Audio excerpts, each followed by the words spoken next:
You are now tuned into the 2-Minute Warning, a live stream community conversation pertaining to social and political issues and how we can collectively resolve them. Powered by the Westside Gazette.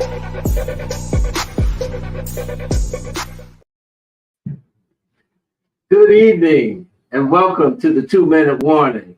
My name is David Wright. I'll be filling in for our dear brother, Mr. Perry Busby. And again, welcome to the 2-Minute Warning, hosted and powered by the Westside Gazette, Broward County's oldest, boldest, blackest family-owned newspaper. And here I have with me tonight the publisher of that auspicious newspaper, Mr. Bobby R. Henry Sr. How you doing, my brother? I am terrific and getting better. And you really, you don't do me any justices when you do me like that, put me on the spot. But I am elated to be a part of this show along with you, David. I really am. And kind of miss our sidekick, Well, he more than a sidekick. We'll get through this. We wish our brother well. And for those of you, who may not have heard, Perry's taking a sabbatical. He's going to take some time off to finish his book. And we pray and wish him the best. And we should see him. What did he say? 90 days? 90 days. Okay, we'll see him back. We'll see. And the brother is truly an author. He is well written, and you know how you become accustomed to be expecting certain things when you got this street thing going. Yeah. And so it may take us a moment to find our footage and really get back to the hang of things. But I'm glad to be here, David. Mm-hmm. Absolutely. And I'm just feeling outstanding again. In the words of Charlie Wilson, it's outstanding, man. It just gets better and better every day. Gooder and gooder. Even with all the obstacles and everything that shows up in life, to kind of have your feet planted on solid ground prepares you to deal with those things. And I just pray we all get a understanding of what life can be. And trust in those. Yeah. I know we had some conversations prior to this coming on how things are really heating up globally, literally, because of the weather. Things are changing, and between people, trying to find that happy medium to not allow things to boil over, if you will. Well, as my ancestors always said, pressure bust pipes. Put hickeys on alligator heads. So we have to find that balance in life where we can be well tempered.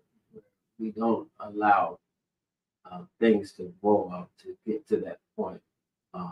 Inside of us, it's hot outside. You can't avoid the external. Mm-hmm. But we always say life is an inside. We have to understand what's going on inside of us and manage that well. And another part of our show, Mr. Coach Noonie Robinson, he won't be joining us tonight. He has some other pressing issues outside of the state that he's taking care of. Yeah. So we're riding duo here, man. Yeah, it's a duo. But we wish our dear brother Noonie well. Yeah. I told him when he come back, he's gonna try to take over the whole show with all of his updates on stuff he's missed out on. We got the NBA Finals starting tonight, so we really want to kind of get this show moving because I know some of y'all want to see that. We got some hot topics, man. I want to start with First Lady Michelle Obama. We got word that her mom passed. Miss Marion Robinson passed at the age of 86. So our thoughts and prayers go out to the Robinsons and the And in the same vein, one of our really stalwart soldiers from Texas, Representative Sheila Jackson Lee, she faces a battle for her life in that pancreatic cancer, man. That is a serious illness, and we pray for her and her family because that's the one that wow, man, has really been wreaking havoc. And to our viewers, if you have not had a physical or a checkup, please do that. Whatever ailment, whatever what seems to be the smallest thing out of line, please go get it checked out immediately. So our health can't buy it. I don't care how much money you got. No, And can't buy you it. know, we truly have to listen to our body and not ignore what we're hearing. A lot of times we hear it, but we don't want to adhere to it. But please, because you're too valuable. We need you. Your presence is needed. So you know, we got some celebrations going on, man. I want to kind of segue into the celebration side of this time of year. Okay. With all the graduations that are going on from kindergarten to middle school, proms, to high school and college. We want to salute all of our 2024 graduates.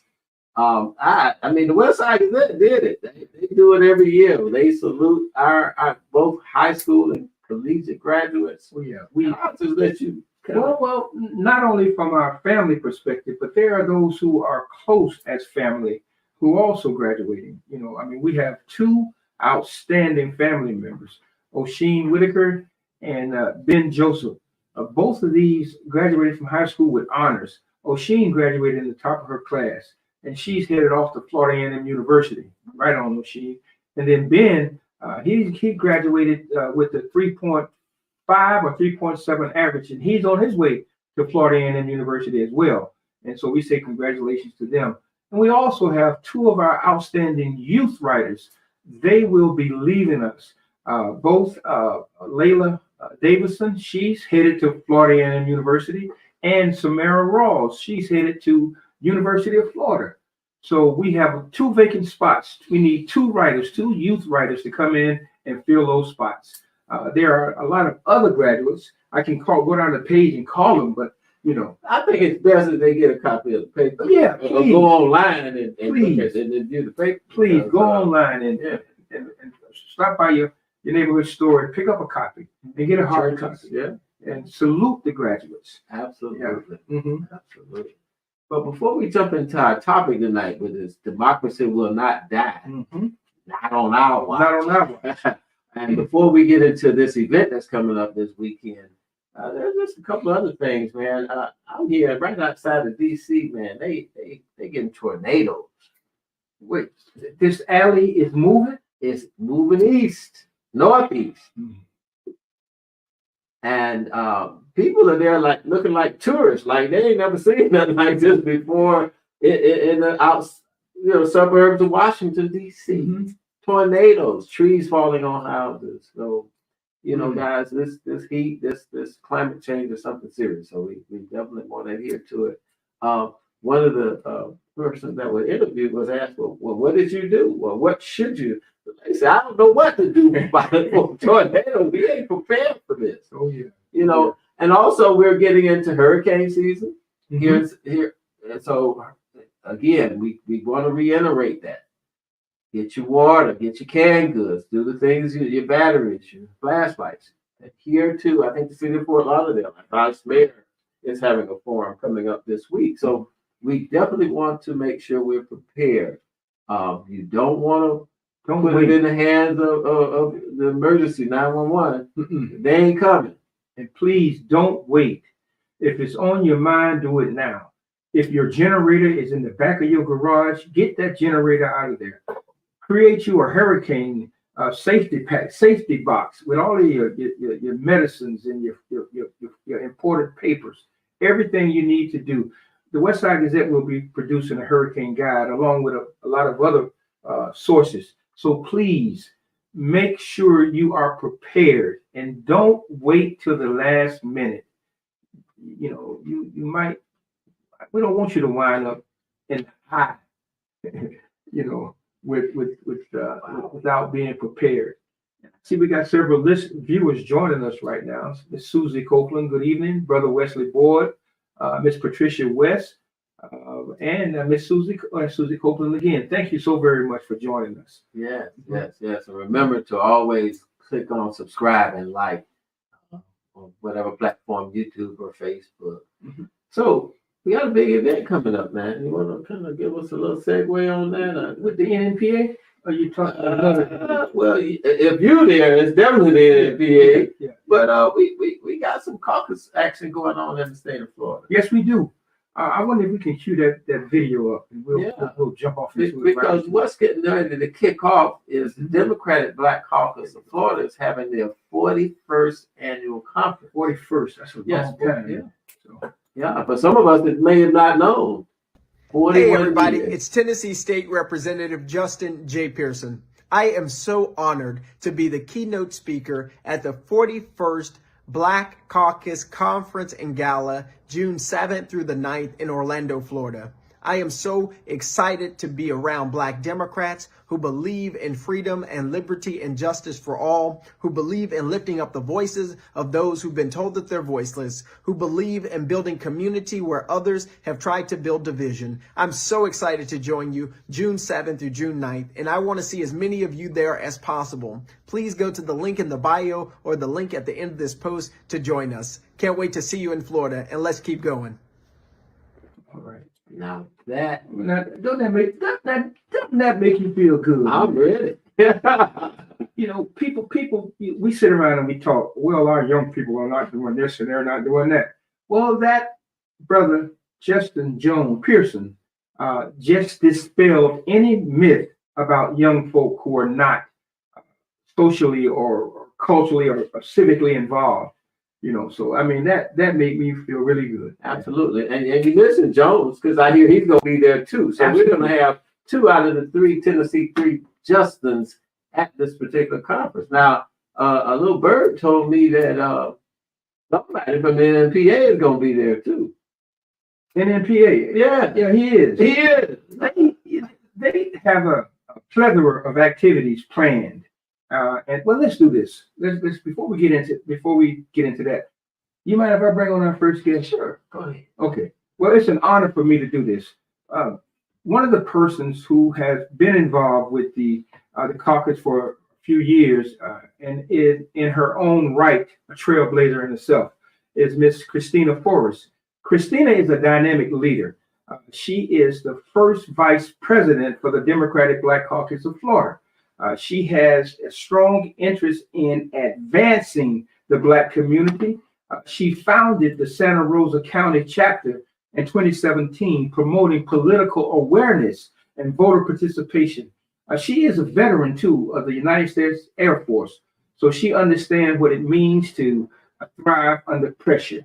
So without any further ado, I'd like to introduce to our viewing audience, Miss Christina Forrest. Good evening, Christina. Good evening. Thank you so much for having me. It's an honor to be here tonight. Absolutely. Thank you for joining us. And we must say this, Christina, in all of her traveling and all of what she does, she has pulled over in a safe area to join us in this conversation. Yeah. So we thank you for that, and we pray for your safety wherever you are. So thank you. Thank you. And thank you for this opportunity to talk about our 41st conference and gala. We are super excited about what is happening this weekend, and I hope to see everybody there. I heard that Miss Susie Copeland was watching, so that made my heart feel good. Miss Susie Copeland has been a longtime leader as well within the Democratic Black Caucus. And so, yeah, I'm super, super excited. And so you just got to hear Justin J. Pearson. We're also going to have Justin Jones there. So as you already mentioned, 2 of the Tennessee 3.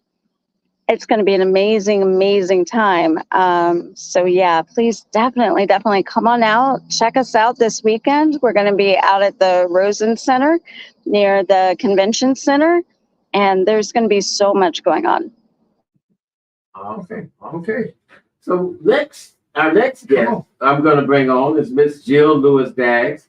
Has over 20 years experience in human resources director. She served as the Okaloosa County State Committee woman and the Division of Inclusion Chair for the Okaloosa DEC, the Treasurer and Program Logistics Director of the Democratic Black Caucus of Florida.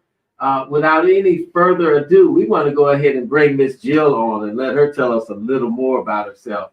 Welcome to the 2-minute warning, Miss Jill Lewis-Dag. Good evening. Good evening. I am super excited. It is an absolute honor to be on your show and to have share with the audience what we're going through. It's wonderful to see my best friend and the first vice president of the DBC on, and they're traveling safely here. And in a moment, I need to give a shout out to the team that's here actually putting all this together. I took a break just for a moment to come on and share whatever you need to know so that you can be here, because it's going to be an amazing weekend. So Jill, tell me, are you actually at the center putting things together? I am actually here. I'm going to then, since you gave me the plug, I'm going to share that I have Florence Shelton Clark.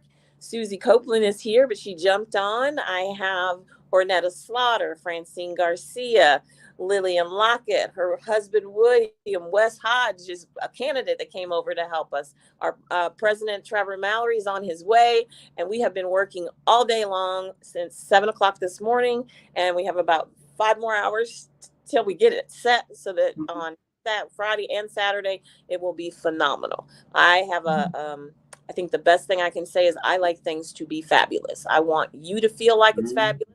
I want us to present fabulous, and I want everyone who works here to know that I'm like the right hand. So I want the Rosen staff to feel fabulous. I want them to know that democracy will not die on our watch, and that takes us being kind to one another. That takes us communicating with one another. That takes us doing the work that needs to be done. So that's what we're doing. They probably will go to sleep on me, and I'll be up doing the rest. But Florence will be right there with me because she never goes to sleep until I do. Are any of those people you mentioned, are they anywhere near you that they can stick their head in so we can get a look at them? Are they anywhere around? Here's Florence. Okay. Hey, Florence, classmate. Hey, Florence. How are you? Yeah. All right. For those of our viewers who are looking, Florence is from Fort Lauderdale. So that's homegirl. Yeah. Who else is there? Yeah. You want to go get the others and just tell them to pop over? Okay. Mm-hmm. Okay. She's going to get them. We have two rooms, and we came to the quiet room, so I'll have them pop in just a second. Okay. So we do. Go. I'm sorry. Go. No, go ahead. We do see. Is that the president? Is Trevor? Okay. Oh, look, he's on the backdrop. He's backstage. So go. He just walked in the door. Oh. He's on my screen. What? See him? He's on my screen. What's happening? Doing, gentlemen? yes, sir. Very well. Very well. Mm-hmm. Looking forward to an exciting weekend. Mm-hmm. Yes, and so are we. And I definitely want to thank you all for the opportunity to use your platform for the DBCF to put our message out and to push our event that's going to be big this weekend for our 41st conference. So what are we expecting? Oh, man. We're expecting democracy will not die on our watch. We are expecting a lot of powerful speakers. A lot of our legislators will be involved. Some of our senators will be involved. And it's just a lot of grassroots and people with boots on the ground. And it's going to be very educational and very exciting. Brother Trevor, since this is the 41st conference, can you give us a little backdrop history on the DBCF? Hold on, the team is here. Can we let them just say hi really quick? Sure. Then we'll bring you back to everybody. This is Francine Garcia from Lake County. How are you? Hello, Francine from Lake County. There's Lillian Lockett from Lake County. Hello, Lillian. There's Derek Scott from Escambia County. Oh, Pensacola Panhandle. All right, there. Up in my area. I'm in Niceville, so we're from all state here working to make sure this turns out fabulous. They're going to find Susie Copeland. Okay. Christina, who is that in the backdrop with you? Yourself. Hi, I'm Cheryl Mulrain from Pensacola. Okay. Hello, Cheryl. How are you? I'm well. How are you? People call it P-Cola. P-Cola in the house. Yeah. Wow. Well, it is indeed a pleasure to see everybody working together in unison, trying to get this done. We understand. We know how difficult it can be to put on not just an event, but an experience. And so we understand and how hard it is. But Jill, give us a little bit more info on exactly what it is and how difficult or what has been pleasing in doing this. So what I would say, let me tell you what's going on, and then you can kind of get a better feel of what we're doing. So on Friday night, we have our kickoff, State of the Caucus. We have the mayor from Orlando. One of his representatives is going to come. We have Representative Justin J. Pearson is going to give a quick welcome. Our fabulous president is going to give the State of the Caucus. And then we throw a fabulous reception, food, drinks, and it gives you the opportunity to meet with some legislators, meet with the people that are coming, gives our caucuses the opportunity to find out what's going on in Northwest Florida, what's going on in South Florida, and then how can we pull all that together and either duplicate or learn from and then implement. Panels, 40 different, and I will add that, yes, you will be on there with us, and we are so excited. And you were instrumental in making sure that we had the media panel, so thank you for that. But we have fabulous panelists coming in, and for the first time ever, we are meeting and combining our efforts with the NAACP, which never happens. And they have enveloped us and said, yes, we love what you have going on. We need to be there. We want to be at the table. We're joining all of the DBCF conference attendees with their state of Florida leadership team. So they'll have over 100 there, and plus our 100. So over 200 people on that fourth panel where we are bringing together entities. So the NAACP, Biden for Florida, the DBCF, Black Voters Matter, all together to talk about how do we work together to make sure that democracy doesn't die on our watch. And probably the only obstacle I would tell you is time, and making it this time, because we have to have a conference. We put this together because everything is on the line. Amen. Okay. Christina, from the VP position, what's your take on it? What are you doing? So my take is that I'm coming to you as a Black woman. Right now, I am terrified every time my husband and my sons leave the house. We live just down the road from where Senior Airman Fortson was killed. There's a war on particularly Black women. We do not have the rights that we had just a few months ago. And it is all on the line. Everything is on the line, and democracy is on the line. So making sure that that message gets out, and that we cannot have apathy this election season. We need everybody to come out and vote. That there is so much that if we don't get that message across, we're going to lose. And I don't mean something small and insignificant. I'm talking about our lives. And so just making sure that we all understand what's at stake. Wow, I can really feel what you're saying, Christina, and you're absolutely right. Not just our lives, the lives of our children and our grandchildren and our great-grandchildren. So I do feel the importance, the urgency of getting this word out. Jill, I want to just go back to you real quick. Who do you have there with you also? You just brought, is that Miss Copeland? Yes, I have Susie Copeland with us. There she is. She's here. Hello, guys. Good seeing you. So glad you're putting this podcast on. It's our hearts so great to know that others are out there rooting for us and pushing for us to have a successful conference. Thank you so much for doing this. We appreciate it. Thank you, And I have classmate. one That's right, classmate. all of you classmates. I have a special guest. He is running for Orlando supervisor election, and he felt so strongly about joining with us, not just as a candidate, as a friend, and as someone who believes that democracy must be saved. Wes Hodge is here, so I want to share with you. Hey, good evening, everybody. It's good to see you all. And, you know, like we all said, democracy is on the line, and having a very strong supervisor of elections is key. It's part of why I'm running, and making sure that democracy does not die on our watch at all. Amen. Oh, okay, Wes, so let us understand. So you're running for the supervisor of elections? Is that what we're hearing? In Orange County. In Orange County? Orange County, yes. Yes. Now, I Yes, do correct. know that you have, okay.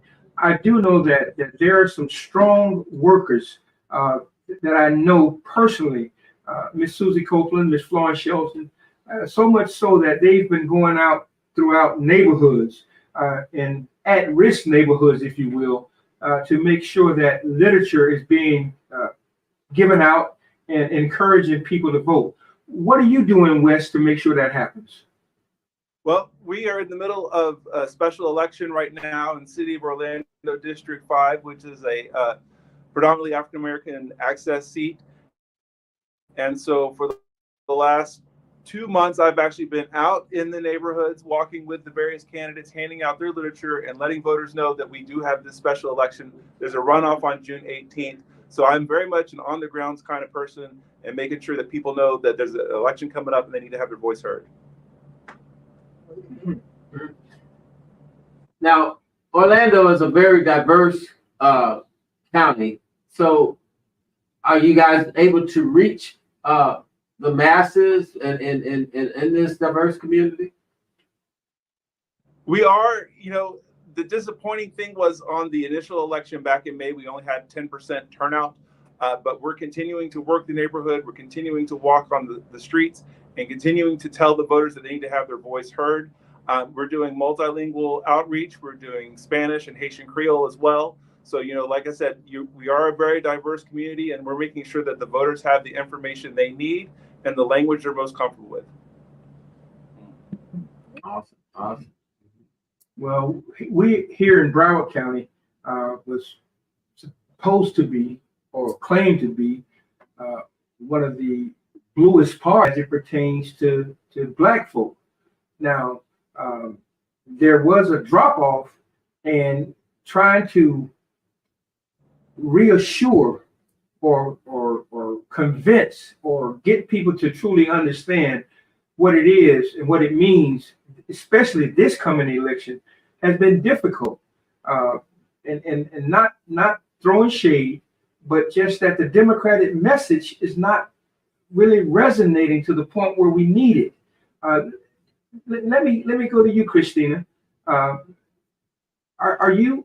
I want to ask you a yes and no question. What are you doing to change that narrative that the Democratic Party's message is not resonating with Black folk? So I think that's fair, and I think what changes that is first listening. It's listening to people. It's listening. It's getting out. It's knocking on doors. It's understanding what people need and not us telling. We still have to educate about what's going on in the process, but it really comes down to listening. And so that's what is so amazing about these conferences, is that we get to come together from all parts of the state and bring together what's working, what's not working, regroup, so that when we go back out, we're going out stronger, fortified, and with a solid message that works for where we're from. Where I'm from, in a small town in Navarre, that message may not work in Miami, and that's okay. But that's what we need to talk about, and that's what we need to get out. And that's why it's so important to have these conferences, to be able to come together and understand that what I do in Navarre what folks do in Pensacola affects what happens in Broward, affects what happens in Miami, because we are all connected and we are all tied together. So it really sounds like, and Christina, what I'm feeling from you is it becomes personal now. Whatever geographical location throughout the state you're in, you have to bring your passion and create a personal relationship with those you're listening to and talking to share that message. Jill, would you agree to that? Absolutely. What I would say, and I use this example, people are very, very comfortable in their own homes. I have my couch, I sit on it, I'm very, very comfortable. I don't have to experience the outside world if I don't want to. So if it's raining, imagine that you're at home. If it's raining and you're comfortable at home, you just move over, continue to click the TV and do what you do. We need them to get out of that comfortability. I want you to be comfortable at home, but I want you to understand what's going on outside of your home and how that impacts your community and how you can be a part of the change that's so desperately needed. And that doesn't happen sitting on your couch either complaining about it or suffering, because many people are at home suffering. You don't have to suffer. You can join the Black Caucus or any other organization that is out there that is fighting for the change and the difference that we need and be a part of what is going to save our democracy. Or, you know what? For all of us, Christina talked about being scared about her husband and her son going out. What about everybody else? If we don't do this, everybody loses. Everybody loses. You know, as a leader, if you will, of an organization of over 250 Black-owned media companies from across the country, it is extremely difficult at times to get other organizations to really understand how we work together. We work better together collectively. We all share the same, I don't want to say, we share the same impact and love for our communities, but trying to come together on a platform as opposed to working in different silos has been a problem. How many chapters are there of the caucuses in the state of Florida, and how are you working together? I'm assuming I'm supposed to answer that since Christina did not. Come on. 25 chapters, 22 that are up and running, 3 that we're working on. That's over almost 850 members that we have. We're looking at several other chapters across the state of Florida, and they run from Pensacola all the way down to Miami. They're engaged, they're involved. And what I would say is, if you're in an area, if you're listening to this and you're in an area in Florida that needs a Black Caucus, reach out to us, because we will help you get your chapter started. We will help you get boots on the ground. We'll help you get organized, and you can be a part of this team that is going to make sure that democracy does not die, but more importantly, that our children are going to be safe, that you're going to be able to wake up in the morning without that panic that some of us have, because you can't go to the grocery store, you can't go to church, you can't go to the movies. Sometimes I'm like, I literally don't know where I can go that I can be safe. And that's a scary place to be in 2024. Mm-hmm. You know, I want to kind of go back to, and I don't know if Mr.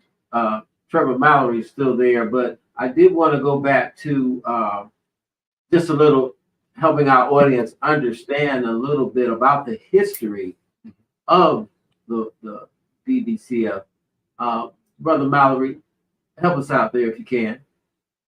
Okay, so in one stance, that was the reason why we went out to find Susie Copeland, because we look at her as one of our historians, right? Because she's one of the longest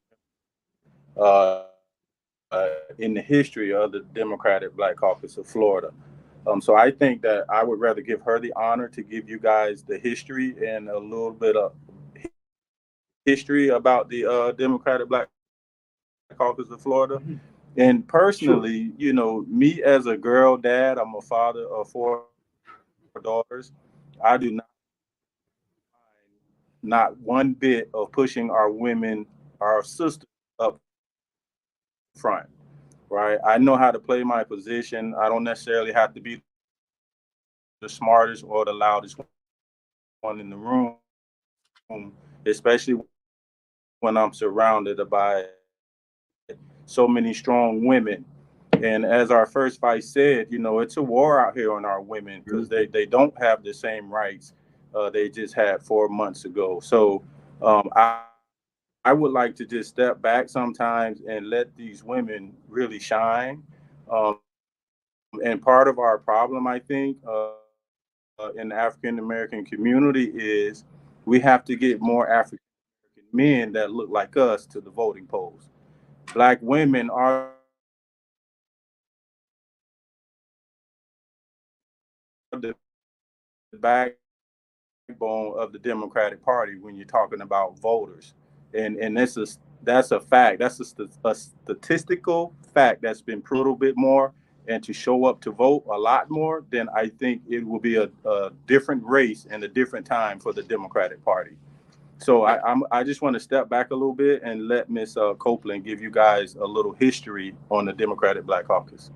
Mm-hmm. Well, Brother Mallory, before I let you go, and can you just give us a brief vision? Yes, but before you go, can you just give us your vision of where the caucus is going? So did we lose him or she's there? Okay, he didn't hear me. Okay. In 19. They still hear me talk.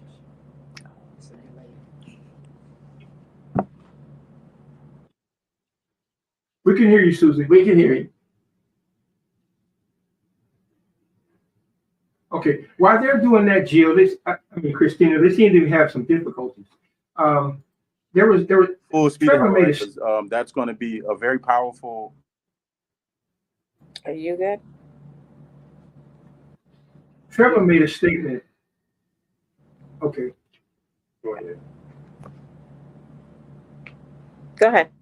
You good? Okay. Yeah. Trevor made a statement in terms of the percentage of Black women and Black men who vote. You know, I take offense to that. You know, I mean, not offense, but I would dare say that we're running neck to neck in terms of Black men and Black women voting here in Broward County. Now, I dare not buy into the national perspective from some other form of poll takers.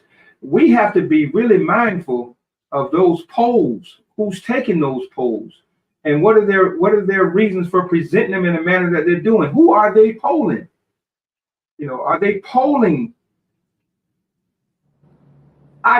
When it comes to us, we should do our own polling and get our own results, because every brother that I talk to votes, and I talk to a lot of brothers. So we have to be really mindful of what we're saying to those prospective voters. Okay. Right. It's not the polling, it's actual turnout numbers, right? Like we have our van access and we pull our data. Now, the African American men that are registered to vote, they actually turn out in a good percentage. When I made my statement, I was speaking about the African American men that are eligible to vote but are not registered. If we can get that number up, trust and believe our Democratic Party will be a different party. If they're registered, the voting turnout is very good. So I'm pretty sure you're talking to a lot of Black men that are registered voters. What about the ones that are eligible to vote, but just are simply not registered? That's a big number. That's a huge number. We're responsible for over 2 million African Americans in Florida, and we have to get that percentage of African American men up to vote. It's not a kick on African American males. I'm a Black man. I wouldn't kick myself down. But when you look at the numbers and you educate yourself on the numbers, when you can simply realize that if we get more African American men registered to vote, maybe that's how I need to start saying it. If we can get more African American registered to vote, then the numbers will be a lot better for the Democratic Party. And Trevor, you know, if we go back, let's go back to Obama's first run at it. You know, remember the long lines and the brothers standing in line, you know, I mean, pants hanging off their behinds, gold teeth, smelling like they just came out of a hemp factory, you know, but they were there. So that goes back to what I was saying about the messaging. You know, we gotta be point on with our message. Yeah. But no, I concur with you wholeheartedly. Okay, and it's not always. A lot of times, it's the quality of the candidate, because we saw those same long lines when we had Andrew Gillum running for governor. We saw all the same numbers because that was a quality candidate. If we can get quality candidates of that stature,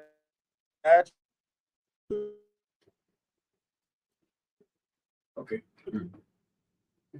Then yeah, those guys with the pants sagging down, gold teeth, they will, like you say, I need this too.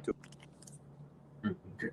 All right. So we're going to go to Christina here for a minute. Christina, if you can go ahead and share with us, are you seeing similar things in your community with male voter turnout as opposed to the women? I am actually, and I would say for Santa Rosa County, it's probably one of the worst when we have maybe 60% of Black men registered as Democrats. If that was played out across the state, or across the nation, that would be horrible. So yes, and then when we compare that to 96% of Black women registered as Democrats, that's a huge number. Again, Santa Rosa County is very different from Broward County, which is why when we're talking about messaging and all those things, it's very different. But yes, it definitely matters. For me, I'm not seeing that shift of Black men going Republican. I am seeing a shift of Black men going NPA. And what that means is that often they're not contacted by folks running for office, particularly within the Democratic Party, often feel left out of the conversation or the message. And honestly, a lot of folks don't understand how our primary system works. So often they get disenfranchised through our primary system. So there's like a whole lot there to unravel from that.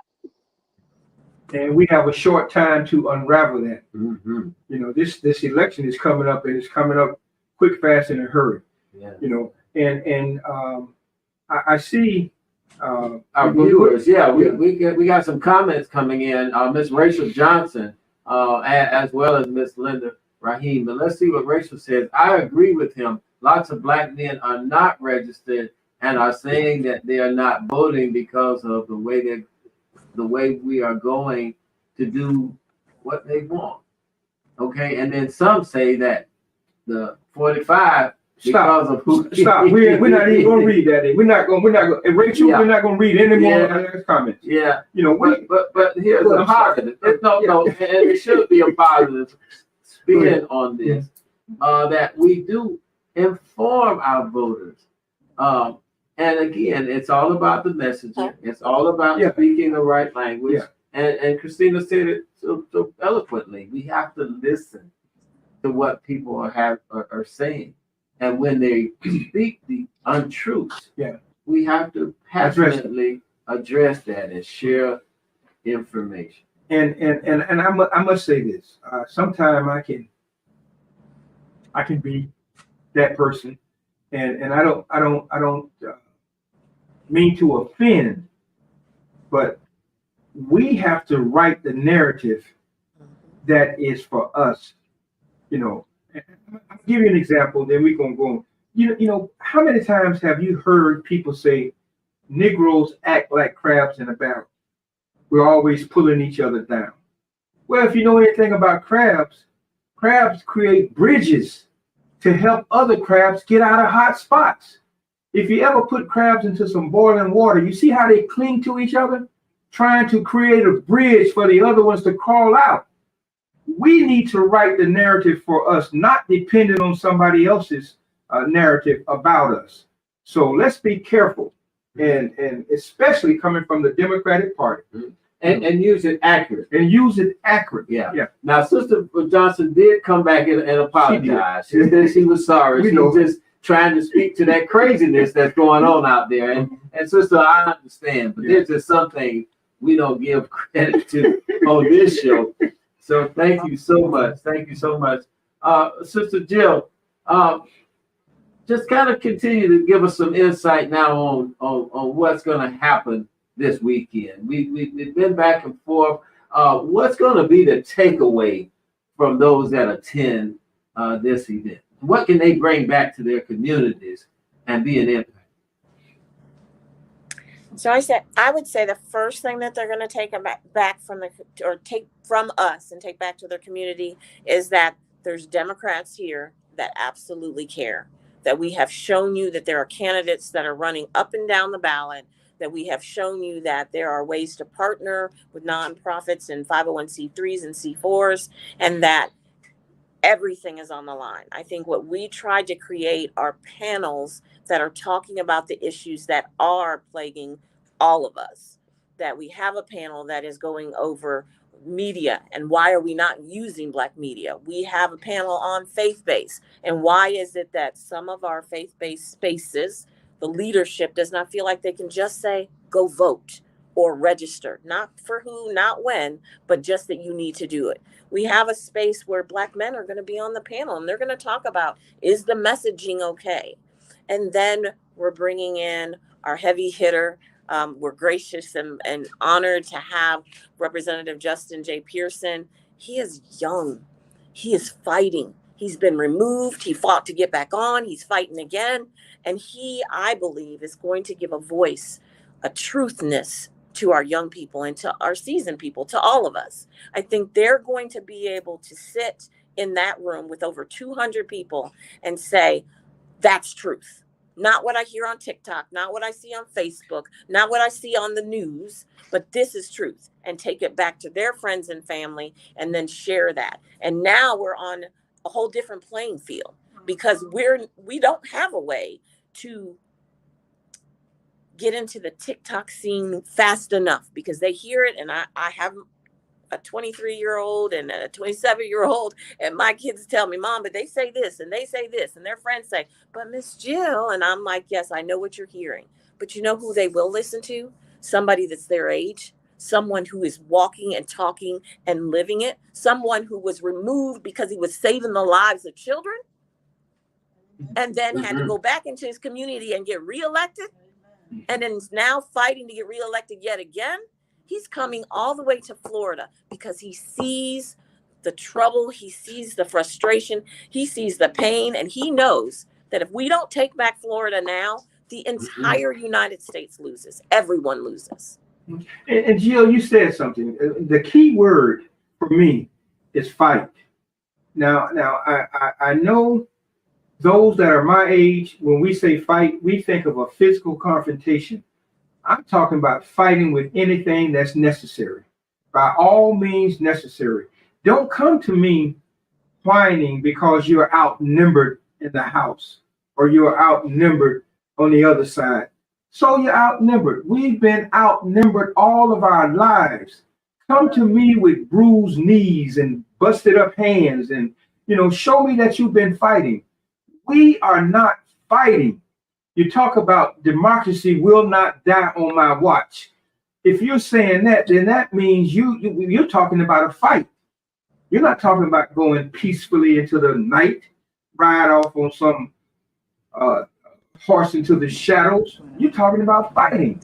So Justin. No, we are talking about whatever it takes, depending on where you are. Now, I'm not going to tell you to go get firearms. But I am No, absolutely going to tell you that depending on where you're at, depending on what your need is and what your community and your family needs, that's the fight that you need to take on.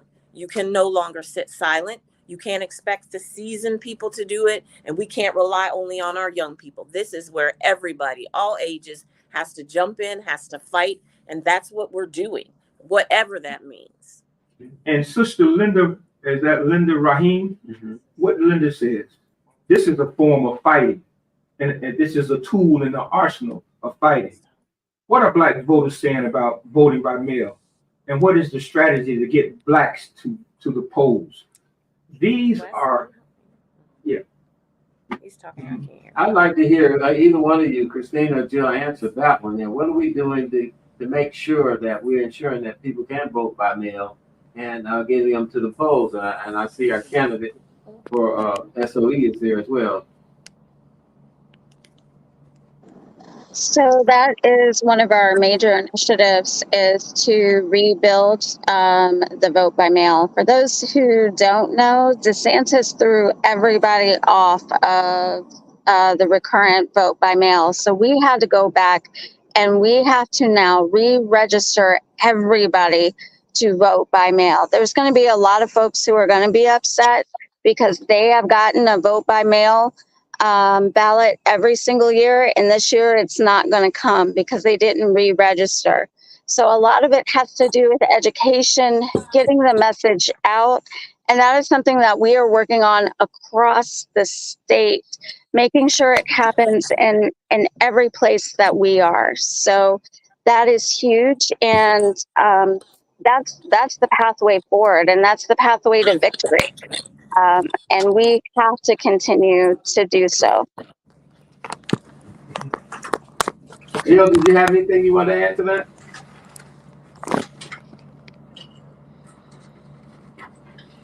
Jill? I think she froze. Mm-hmm. She may be frozen. So here we are near the top of the hour. Mm-hmm. And I mean, this has been a very engaged conversation. I mean, I think you guys are going to have an awesome. You better come check out that panel, that media panel. That panel is awesome. Can you hear me now? Yeah, we can hear you. So in summation, yes. So we're about 5 minutes away from the top of the hour. You can hear me now? Jill, yeah. Okay. So in closing, thank you. So, Jill, is there? It's like a closing statement because I couldn't hear you. So Yes. I'm going to say this. Go ahead. First of all, thank you so much for letting us have this opportunity to share our event, to talk with you, to talk with those that are listening, for joining us. But more importantly, I would just do a special plea that whatever you're doing, I know there's comfort at home. And I know sometimes we sit in front of or in our square boxes. But in 2024, I need you to be a puzzle piece. That means that you have to interlock with your neighborhood, you have to interlock with your community, and you're going to have to fight for this. This is not going to come easy. This is not something that you can sit back and dream about and think that it's going to happen. This is not something that you can put on another group of people. You can't say, oh, they'll do it, or the seasoned people, or the young people, or the middle-aged people have to do it. This is an all call from 5 years old to 105 years old. We must hit the streets running. We must prepare. We must unite, and we must work together. So I would say, join us, continue the fight, and do not let democracy die on our watch. We have days until the election. Register and vote. Thank you so much. All right. Thank you. Christina? So I want to encourage everybody to go onto your Supervisor of Elections webpage. I want you to double check your name, your address, make sure that it has the right party affiliation, make sure that you're registered to vote by mail. Double check all of that. And then I want you to pick 5 people and go and check theirs. And then the door is open. Please join us. Join us this weekend. We have so much going on. It is not too late for you to join us. Please join us this weekend. Come meet myself. Come meet President Mallory. Come meet Jill Lewis Daggs. So much of what you're going to see this weekend came out of a vision from Jill Lewis Daggs, and this is absolutely phenomenal. And I don't want you to be left out. We need you. Your voice matters, your life matters, your joy matters. Join us. All right. Thank you. And then Yes, closing my because dear I can't brother. hear. We're gonna let All you- right, very good. Wow, I wanted to throw a shameless plug in about the NNPA and our conference coming up. Do we have that flyer? That flyer ready? Okay, good. Now, this is our event coming up the month of June as well, from the 19th through the 21st in Baltimore. And see, everything is centered around empowerment and getting people to vote, Black folk to understand what our power is. Believe it or not, our vote is stronger than any money in our pocketbooks and our billfolds, because we can cast a broader array that affect us more. So now let me give my closing But remarks. before you say that, Yeah, you go say ahead. that the vote is more valuable than the bag. That's right. Then who holding the bag? And who holding the bag? Okay. And I really need us to understand that, money runs out, but that vote will last a long time. So yeah, I'm saying that. And also, if you really want to be a part of an engaging conversation, you need to be there Saturday for that media panel discussion. There's going to be some sparks flying, I assure you, but it's for the betterment and for the uplifting as we climb to raise everybody. And in my closing remarks, we should all stand with determined solidarity that democracy will not die on my watch. This commitment is not just to supremacy, but to the principles of freedom and equality. Democracy faces threats from dictatorship, deception, and division. We must guarantee transparency, accountability, and the rule of law. Every citizen's voice must be heard, and every vote must count. And the rights of all individuals, especially Black people and those historically marginalized, must be protected. From a Black perspective, this fight is deeply personal. We honor the legacies of Medgar Evers, Sojourner Truth, Martin Luther King Jr., and Nat Turner, and Joe Louis, and all those who fought tirelessly for civil rights, justice, and equality. They died fighting, and their sacrifices must not be in vain. Democracy requires active participation and the willingness to die for it. And I stress that point, to die for it. That means to give up oneself for somebody else. We must empower future generations based upon their history and culture with education, fostering critical thinking, and a deep understanding of God-given values. Yeah. Our commitment to keeping democracy alive extends worldwide. We must support freedom, the freedom movement, the universal of freedom movements, and stand in solidarity with those who are fighting oppression. Democracy is a continuous endeavor. Let us remember, its survival depends on our collective will and actions. I stand committed to fight that democracy will not die on my watch. Now let us stand together, let us work together and fight together to ensure democracy's light will shine through the darkest of times. In GP, are you with me? So thank you all very much. We look forward to seeing you this weekend, starting Friday on through Sunday. God bless you all, and let's make this thing happen. Good night.